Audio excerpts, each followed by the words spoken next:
In a major turnaround, the Biden administration has told a U.S. court that Saudi Arabia's Crown Prince Mohammed Bin Salman should be granted sovereign immunity in a civil case brought against him by the fiancé of journalist Jamal Khashoggi.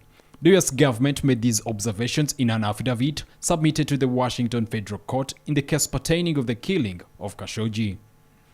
Jamal's wife, Hatis Zengiz, and the rights group he founded, Democracy for Arab World Now, have sued the Crown Prince, his top aides and others for their alleged roles in Khashoggi's killing.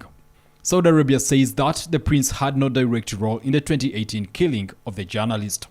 The filings of the Department of Justice revealed on Thursday night stated the administration's decision to try to protect the Saudi Crown Prince from US courts in Khashoggi's killing is purely a legal determination.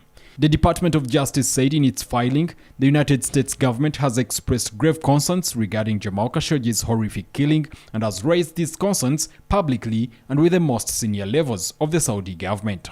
However, the department said the doctrine of the head of state immunity is well established in customary international law and has been consistently recognized in long-standing executive branch practice as a status-based determination that does not reflect a judgment on the underlying conduct at issue in the litigation. The request is non-binding and a judge will ultimately decide whether to grant immunity. The Japanese Defense Ministry announced on Friday that Japan and the United States held joint military drills over the Sea of Japan right after North Korea fired an intercontinental ballistic missile that landed in the waters within the country's exclusive economic zone of the northern region of Hokkaido. Japan's self-defense forces and U.S. armed forces conducted a bilateral exercise amid an increasingly severe security environment surrounding Japan, the official statement read, according to Reuters.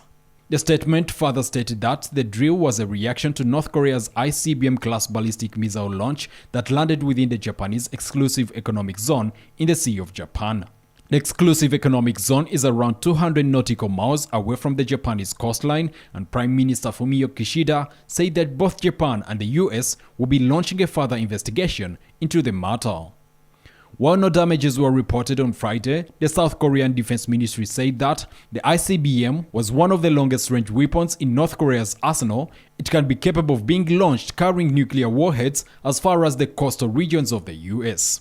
Early on Thursday, North Korea fired a short-range ballistic missile which prompted South Korean Defense Minister Choi Son-hui to predict fiercer military responses from Pyongyang in the future.